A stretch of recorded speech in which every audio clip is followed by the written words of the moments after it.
সঠিক ফলাফল আপনাকে দিতে পারে। সেজন্য রিপোর্ট একটি সংগঠনের সঠিক সিদ্ধান্ত গ্রহণের ক্ষেত্রে নেতৃত্ব যারা দেন, যারা সংগঠন পরিচালনা করেন, তাদেরকে গুরুত্বপূর্ণ সহায়তা প্রদান করে। এরপর আমরা এখানে সময়োপযোগী সমস্যার সমাধান।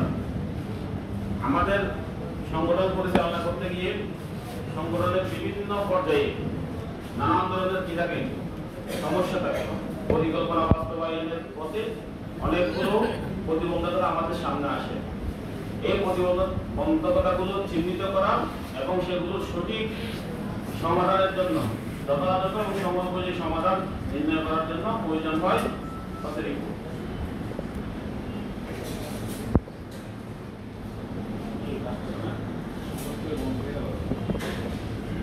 রিপোর্টটাকে আপনি মাসিক রিপোর্ট দিয়ে পরবর্তী মাসে আপনি কি কাজ আমার করা দরকার, কিভাবে কাজগুলো করবেন, সেই পরিকল্পনা আপনার জন্য সহজ হয়। মাসিক রিপোর্ট হলে পরবর্তী বছর আমার কাজ কিভাবে করবো, কতটুকু করা যাবে, কতটুকু অর্জন করলাম, আর আগামী বছর আমি কতটুকু যাব, সেই বিষয়টা ঠিক করার জন্য বার্ষিক পরিকল্পনা আমাদের গুরুত্বপূর্ণ। আর মাসের ক্ষেত্রে মাসিক পরিকল্পনা আমাদের পরবর্তী আছে। আপনি এরপরে ভবিষ্যৎ পরিকল্পনা সহজ করার জন্য আমরা রিপোর্ট প্রণয়ন করে থাকি। সময়ের ভিত্তিতে আমরা রিপোর্ট যদি হিসাব করে আমরা মোটার আগে কয়েকটা রিপোর্টের সাথে আমরা পরিচিত। একটা কি মাসিক রিপোর্ট, আর একটা কোনো জায়গায় আছে, কোনো জায়গায় নাই, সেটা হচ্ছে দ্বিমাসিক রিপোর্ট। আর মাসিক রিপোর্ট, বার্ষিক রিপোর্ট। এরপরে বিশেষ কিছু রিপোর্ট আছে আমাদের বিভিন্ন দশক, সপ্তাহ, উপকল্প যখন পালন হয় সেই রিপোর্টগুলো আমরা কি করে থাকি। এরপরে সংগঠনের স্তর অনুযায়ী রিপোর্ট আছে, বিভিন্ন স্তরের রিপোর্ট আমাদের কি আছে। সেক্ষেত্রে আমরা কেন্দ্রের একটা রিপোর্ট থাকে, সারা দেশের রিপোর্টগুলো জেলা মহানগরী সংগঠনের যে রিপোর্টগুলো আমরা কালেক্ট করে থাকি সেগুলো সংগ্রহ করে কেন্দ্রের রিপোর্ট কি করা হয়। কেন্দ্রের যে কার্যক্রম এবং সারা দেশের কার্যক্রমগুলো নিয়ে একটা রিপোর্ট করা হয়। সেটা হয় সংগঠনের মূল রিপোর্ট। কেন্দ্রীয়ভাবে সারা দেশের রিপোর্ট, সারা দেশের সংগঠনের চিত্র সেখানে কি হয়, প্রতিফলিত হয়। এরপরে প্রত্যেক জেলা মহানগরী পর্যায়ে আমাদের একটা রিপোর্ট হয়। সেই রিপোর্টটা হয় কি উপজেলা, থানা পর্যায়ের সংগঠনের রিপোর্টগুলো সমষ্টি থেকে জেলা মহানগরী পর্যায়ে রিপোর্ট। আর জেলা উপজেলা এবং থানার রিপোর্ট হচ্ছে কোনো জায়গায় ইউনিয়ন পৌরসভা সংগঠনের রিপোর্ট, অথবা মহানগরী পর্যায়ে হচ্ছে ওয়ার্ডের রিপোর্ট। এরপরে আমাদের আছে ইউনিয়ন এবং থানা রিপোর্টের ক্ষেত্রে কোনো জায়গায় আবার আমরা সরাসরি থানা করে আমাদের কোনো সাংগঠনিক স্তর থাকে না।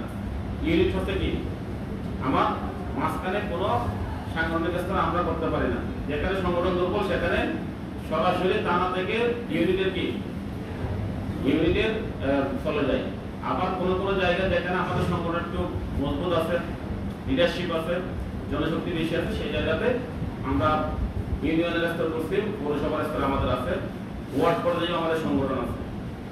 সেজন্য কেন্দ্রীয় সংগঠনের পক্ষ থেকে রিপোর্ট ফরম্যাট যখন করা হচ্ছে তখন আমরা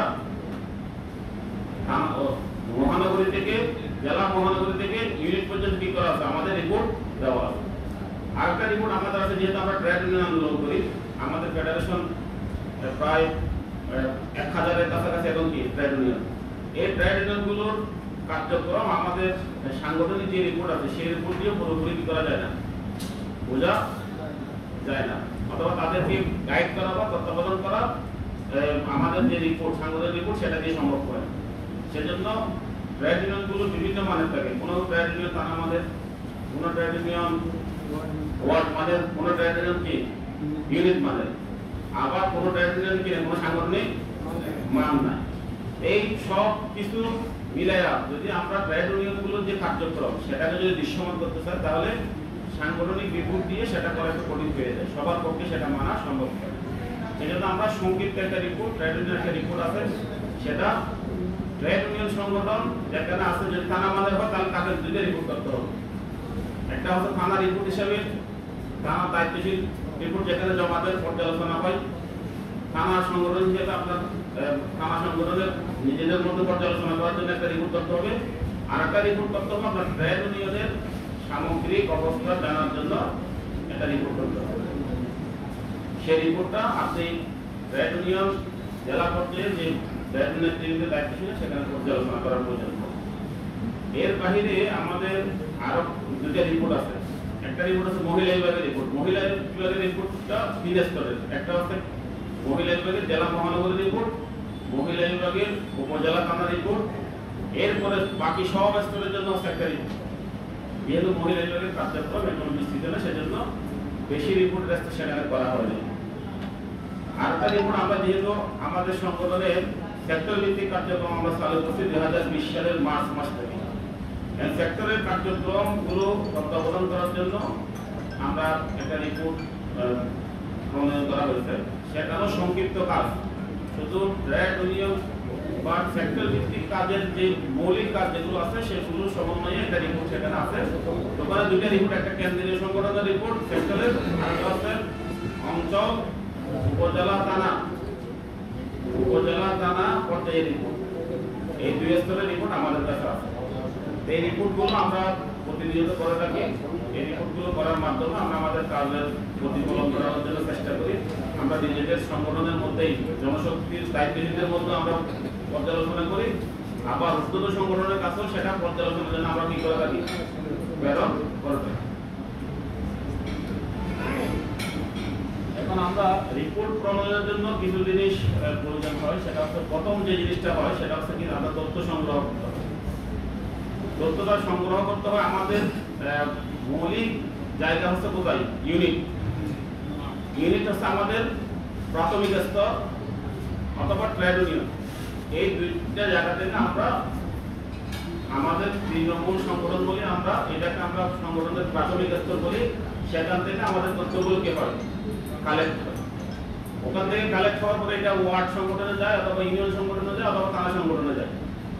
যাওয়ার পরে থানা সংগঠন তার পরিধির কিছু কাজ আছে যেগুলো ইউনিট করে না, অথবা ওয়ার্ড সংগঠন যেগুলো করে কিন্তু ইউনিট করে না, এরকম কিছু প্রোগ্রাম আছে, কিছু কার্যক্রম আছে, সেগুলো সেখান থেকে কালেক্ট। এভাবে করে জেলা সংগঠন যখন আসে, জেলা সংগঠনের কিছু কাজ আছে যেগুলো থানা সংগঠন বা উপজেলা সংগঠনে করতে হয় না। তারা সকল উপজেলা সংগঠনের তথ্যগুলো নেওয়ার পরে জেলা সংগঠন যে কার্যক্রমগুলো পরিচালনা করে সেগুলো যোগ করে জেলার রিপোর্টটা প্রণয়ন করে। এই জন্য আপনি সঠিক মাঠ পর্যায়ে থেকে যদি তথ্য সঠিকভাবে সংগ্রহ করা না হয়, তাহলে আমাদের রিপোর্ট কখনো কি হবে না, সঠিক রিপোর্ট হবে না। আর সঠিক রিপোর্ট যদি আপনি না পান, তাহলে আপনি আপনার মাঠ পর্যায়ের সংগঠনের অর্জন অ্যাসেসমেন্ট করা যাবে না, সমস্যা চিহ্নিত করা যাবে না। আপনি পরবর্তী পরিকল্পনা প্রণয়নে আপনি যে রিপোর্ট সহায়তা করে সেটা আপনি পাবেন না। সেজন্য মাঠ পর্যায়ের সকল তথ্য, সঠিক তথ্য আমাদের আনার প্রয়োজন। তার পাশাপাশি যে সকল ইউনিটের তথ্য আমাদের প্রয়োজন। যদি এমন হয় আপনার 50টা ইউনিট আছে, আপনি 30টা ইউনিটের পাইলেন, 20টা ইউনিটের রিপোর্ট পাইলেন না, তাহলে দেখা যাবে আপনার কি রিপোর্ট কি যথাযথ হবে? সেজন্য চেষ্টা করতে হবে সকল ইউনিটের রিপোর্ট যথাযথভাবে নিয়ে আসার চেষ্টা করতে হবে। এক্ষেত্রে গুরুত্বপূর্ণ যে জিনিসগুলো সেটা হচ্ছে আমাদের পরিসংখ্যান আছে কিছু জায়গায় যেগুলো সংগঠন অর্জন হিসেবে ধরা হয়। সেটা হচ্ছে জনশক্তির যে পরিসংখ্যানগুলো আছে সদস্য থেকে সাধারণ সদস্য পর্যন্ত। এরপরে সংগঠনের ক্ষেত্রে ইউনিট, দাওয়াত ইউনিট, পারিবারিক ইউনিট, এগুলো হচ্ছে খুবই গুরুত্বপূর্ণ। এগুলো ধারাবাহিকতা মেনটেন করে রিপোর্ট কি করতে হয়, প্রণয়ন করতে হয়। সেজন্য আমরা চেষ্টা করব এই জায়গার তথ্যগুলো যাতে কোনোভাবে কি না হয়, কম বেশি না হয়। আর আমাদের যে তথ্যগুলো আছে সেগুলো যদি কোনো মাসে কোনো একটা ইউনিট যদি বাদ পড়ে যায়, সেটা পরবর্তী সময় কি করে দিতে পারে, তো 2 মাসের রিপোর্ট একসাথে করে দিয়ে হলেও তার তথ্যগুলো আমাদের নিয়ে আসতে হবে, যাতে এমন না হয় কাজ করলাম রিপোর্ট আসলো না, অথবা কাজ পাই না রিপোর্ট একটা অনুমান করে একটা আমি রিপোর্ট কি করে দিলাম তৈরি।